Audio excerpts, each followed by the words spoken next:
ದಸರಾ ಸಂಭ್ರಮದಲ್ಲಿ ಕರುನಾಡು ಮಿಂದೆದ್ದಿದೆ. ವಿವಿಧ ಜಿಲ್ಲೆಗಳಲ್ಲಿ ಭಿನ್ನ ವಿಭಿನ್ನವಾಗಿ ದಸರಾ ಆಚರಣೆ ಮಾಡಲಾಗಿದೆ. ಕೋಲಾರದಲ್ಲಿ ಪ್ರತಿ ವರ್ಷದಂತೆ ಈ ಬಾರಿಯೂ ಕೂಡ ಬನ್ನಿಮರ ಪೂಜೆಯನ್ನ ಸಲ್ಲಿಸಲಾಗಿದೆ.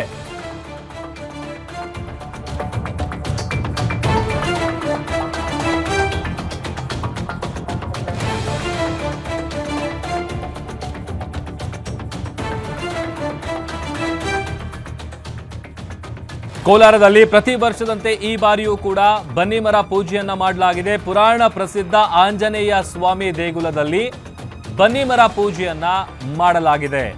ಕೋಲಾರದ ಕೊಂಡರಾಜನಹಳ್ಳಿ ಆವರಣದಲ್ಲಿ ನಡೆದಂತಹ ಮಹೋತ್ಸವ, ಕೋಲಾರಮ್ಮ ತಾಯಿ ಉತ್ಸವ ಮೂರ್ತಿ, ಬನ್ನಿಮರ ಪೂಜೆ ಇದೆಲ್ಲವೂ ಕೂಡ ನೆರವೇರಿದೆ. ಇನ್ನು ಸುತ್ತಮುತ್ತಲಿನ ಗ್ರಾಮಗಳಿಂದ ಉತ್ಸವ ಮೂರ್ತಿಗಳು ಕೂಡ ಬಂದಿತ್ತು. ಸುಮಾರು 25ಕ್ಕೂ ಹೆಚ್ಚು ಉತ್ಸವ ಮೂರ್ತಿಗಳ ಪಲ್ಲಕ್ಕಿ ಮೆರವಣಿಗೆ ಕೂಡ ನಡೆದಿದೆ. ನೂರಾರು ವರ್ಷಗಳಿಂದ ಈ ತರದ ಒಂದು ಪೂಜೆ ಪುನಸ್ಕಾರಗಳನ್ನ ಆಚರಿಸಿಕೊಂಡು ಬಂದಿರುವುದು ಪದ್ಧತಿ. ವಿಜಯದಶಮಿ ಸಂಭ್ರಮದಲ್ಲಿ ಸಾಂಪ್ರದಾಯಿಕ ಕಲಾ ತಂಡಗಳು ಕೂಡ ಮೆರುಗನ್ನ ಹೆಚ್ಚಿಸಿದೆ. ಬನ್ನಿಮರ ಎಲೆಯನ್ನ ಸಂಗ್ರಹಿಸೋದಕ್ಕೆ ಭಕ್ತಾದಿಗಳು ನೂಕುನುಗ್ಗಲು ಕೂಡ ಉಂಟಾಗಿದೆ. ಪವಿತ್ರ ಎಲೆಯನ್ನ ಸಂಗ್ರಹಿಸಿದ್ರೆ ಒಳ್ಳೆಯದಾಗತ್ತೆ ಅನ್ನುವಂಥ ನಂಬಿಕೆ ಭಕ್ತರದ್ದು.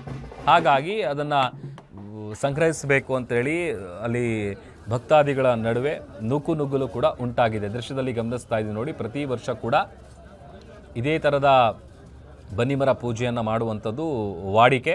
ಕೋಲಾರಮ್ಮ ತಾಯಿ ಉತ್ಸವ ಮೂರ್ತಿ, ಬನ್ನಿಮರ ಪೂಜೆ ಇದೆಲ್ಲವೂ ಕೂಡ ಸುಮಾರು ಸುತ್ತಮುತ್ತಲಿನ 25ಕ್ಕೂ ಹೆಚ್ಚು ಉತ್ಸವ ಮೂರ್ತಿಗಳು ಬಂದಿತ್ತು. ಅದನ್ನು ಕೂಡ ಪಲ್ಲಕ್ಕಿ ಮೆರವಣಿಗೆಯನ್ನು ಮಾಡಲಾಗಿದೆ. ವಿವಿಧ ಜಿಲ್ಲೆಗಳಲ್ಲಿ ಭಿನ್ನ ವಿಭಿನ್ನವಾಗಿ ಈ ಬಾರಿಯ ದಸರಾ ಹಬ್ಬವನ್ನು ಆಚರಣೆ ಮಾಡಲಾಗ್ತಾ ಇದೆ. ಆಮೇಲೆ ಈಗ ದಸರಾ ಸಂಭ್ರಮದಲ್ಲಿ ಇಡೀ ಕರುನಾಡು ಮಿಂದೆದ್ದಿದೆ.